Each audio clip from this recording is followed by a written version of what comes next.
Ini saya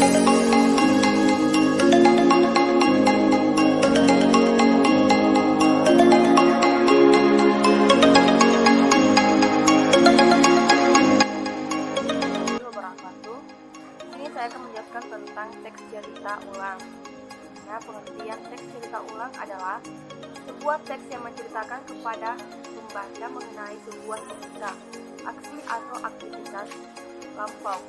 Tujuan komunikatifnya adalah melaporkan peristiwa, kejadian, atau kegiatan yang terjadi pada waktu lampau dalam sebuah urutan secara kronologis untuk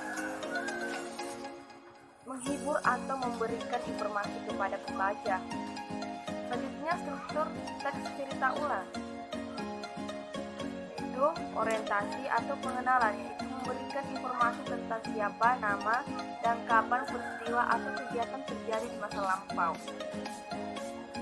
Kedua, peristiwa atau kejadian, yaitu rekaman peristiwa yang terjadi yang bisa disampaikan dalam urutan kronologis, seperti pada hari pertama saya, dan pada hari berikutnya saya, dan pada hari terakhir saya.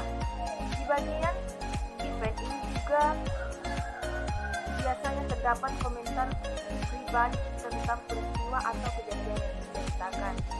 Ketiga, orientasi atau pengulangan pengenalan.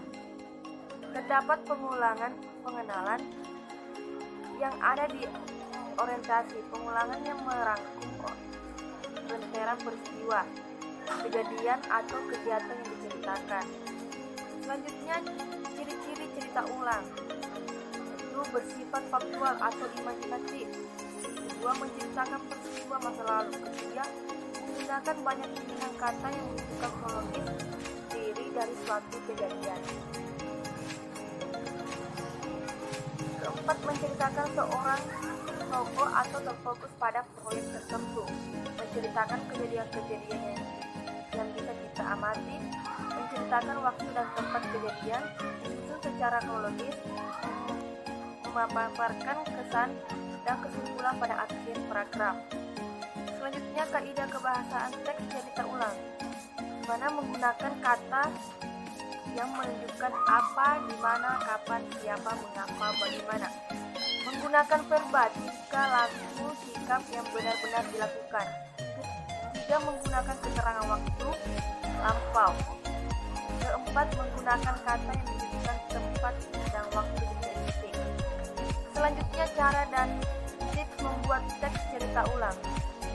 Membaca teks cerita ulang keseluruhan, mencermati pilihan kata atau diksi yang tepat dalam teks cerita ulang, merangkum isi teks cerita ulang secara menyeluruh, menentukan jenis teks apa yang digunakan sebagai konvensi, menulis jenis teks apa yang digunakan sebagai konversi, menulis ulang teks cerita ulang dalam bentuk lain, merevisi bentuk teks baru jika memungkinkan ada kesalahan. Nah, kesimpulan di atas yang bisa kita ambil adalah sebuah teks yang menceritakan kepada pembaca mengenai sebuah cerita, aksi, atau aktivitas lampau, atau teks yang menceritakan kepada pembaca mengenai sebuah cerita, aksi, atau aktivitas lampau.